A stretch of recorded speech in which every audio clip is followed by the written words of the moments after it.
Previously, the world learned that it was no longer alone, and that whatever had arrived was not in a hurry. The object did not descend, it didn't speak, it didn't threaten.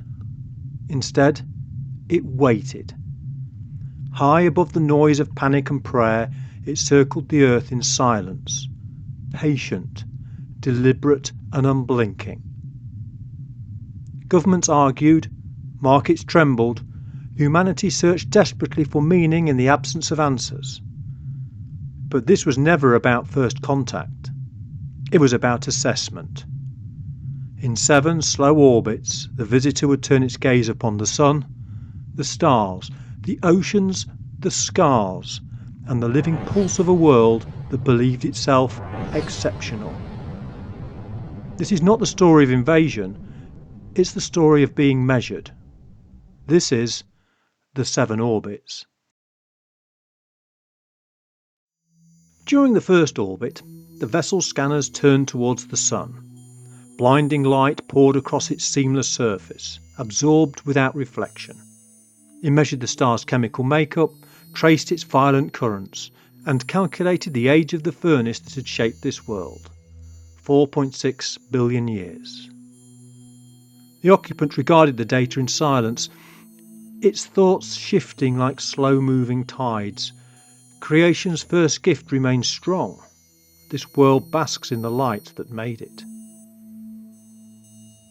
As the second orbit began, the vessel turned its gaze outwards. The vast sweep of the heavens unfolded, stars burning in perfect sequence, pulsars blinking their rhythmic messages, galaxies spilling light across the void. The scanners compared their positions to records carried across unfathomable distances. The fabric of the universe remained intact, 13.8 billion years.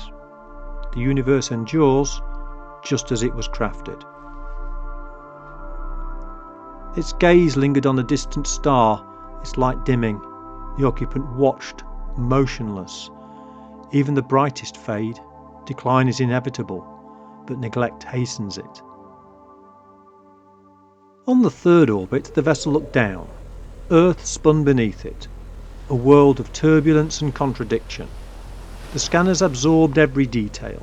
Glaciers collapsing into rising seas, forests inching back from charred wastelands, cities growing like artificial constellations. The planet's wounds were self-inflicted, yet its inhabitants struggled to mend them. Saplings planted on deforested slopes, polluted rivers slowly being restored. The occupant observed without judgment. Their ambition is vast, but their recklessness is greater. They create scars faster than they heal them. Beyond the turmoil of Earth, another story lay in silence. On the fourth orbit, the vessel turned its attention to the moon. The dead, cratered surface stood unchanged, undisturbed by wind or rain. Scattered across the grey dust, human artefacts remained. Footprints, lifeless modules, a flag no longer recognised by windless void. They'd stepped beyond their world, but no further. There were no thriving colonies, no great expansion, only echoes of past ambition. They yearn for the stars, yet they do not push forward. Perhaps it is not fear that holds them back, but doubt. As the fifth orbit began, the vessel shifted focus to the oceans, the cradle of life now tainted. Plastic gyres churned like artificial continents. Oil slicks shimmered in poisoned rainbows. Coral reefs stood skeletal beneath waters robbed of warmth. Yet even here contradictions surfaced. Research vessels floated above the wounds, scientists working to undo what had been done. The occupants studied their efforts. They choke their origins with their industry, and yet they seek to understand their errors, even as they repeat them. When the sixth orbits commenced, the scanners swept across the life that remained. Elephants moved across fractured landscapes, their numbers dwindling. Tigers stalked to the edges of their shrinking domains. In the skies, migration routes faded from memory as species fell silent, one by one. The occupant's gaze settled on an industrial farm, creatures confined in endless rows, reduced to machinery. One species flourishes, but at what cost? Their dominion consumes all, heedless of balance. Yet even among the dying there were sanctuaries, protected lands carved out in defiance of destruction. Some had not forgotten the weight of existence. They've not forgotten all, but all alone cannot sustain what they love. The vessel slowed slightly during the 7th orbit. It didn't scan, measure or analyse. It simply watched. Earth turned beneath it, teeming with life, yet burdened by excess. The occupant studied humanity, not as an invader, not as a conqueror, but as something far older, a witness to civilization's past. Its thoughts did not waver. It felt no anger, no cruelty, only certainty. They cannot grasp the enormity of creation's burden. The world is out of balance. A hand extended towards the control panel, fingers brushing against smooth, unmarked metal. A moment of stillness. The decision had already been made. The occupant pressed a small, unassuming button. There was no sound, no great surge of energy, but across the planet, something shifted.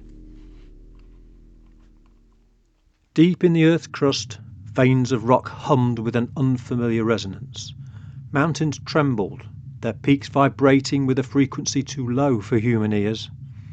Rivers quivered, their currents whispering among themselves. In the great cities, glass trembled in its frames, steel groaned, power grids flickered, but nothing broke.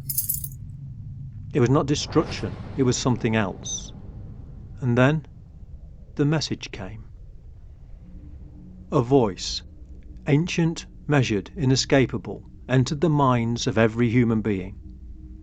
It didn't pass through satellites or wires, did not emerge from screens or speakers. It bypassed technology entirely, embedding itself within the quiet chambers of thought. People of Earth. In an instant, the world froze. Commuters in London stopped mid-stride. Soldiers in underground bunkers clutched their helmets. A child in Mumbai looked up from her drawing, crayons slipping from limp fingers. You were granted stewardship over this world. You were entrusted with its care. The words resonated, not just in ears, but in bones, in the fabric of consciousness itself. You were found wanting. A mother gasped, clutching her chest. A priest dropped his rosary. A scientist, hands shaking, wrote the words down, as if needing proof they had been real. In 2 days' time, your representatives will answer for your stewardship of this world. Central Park, New York, noon, Eastern Standard Time.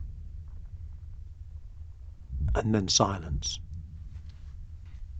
Across the globe, humanity stood still. Hearts hammered in quiet terror. In the Amazon, researchers huddled around dead radio signals. In Tokyo, screens blinked static before returning to news broadcasts that suddenly felt insignificant. In New York, where the words had called them, the city itself seemed to hold its breath. In the vessel, the occupant sat back, its expression unreadable. It had not raised its voice, it had not threatened nor raged, and yet the weight of its judgment was absolute. Let them prepare.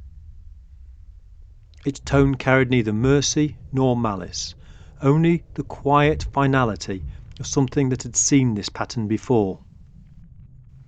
Let them understand the weight of creation's gaze.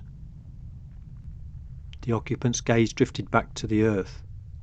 The waiting had begun.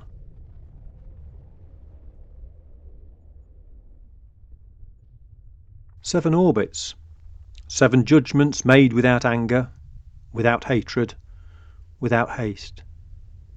The earth has been seen, not as humanity sees itself, but as it truly is. A world gifted abundance, a world burdened by imbalance, a world entrusted with creation and found wanting. There was no destruction, no fire from the heavens, only a summons. In 2 days' time, humanity must stand before something older than its nations, older than its gods, and attempt to explain itself. And for the first time, there will be no silence.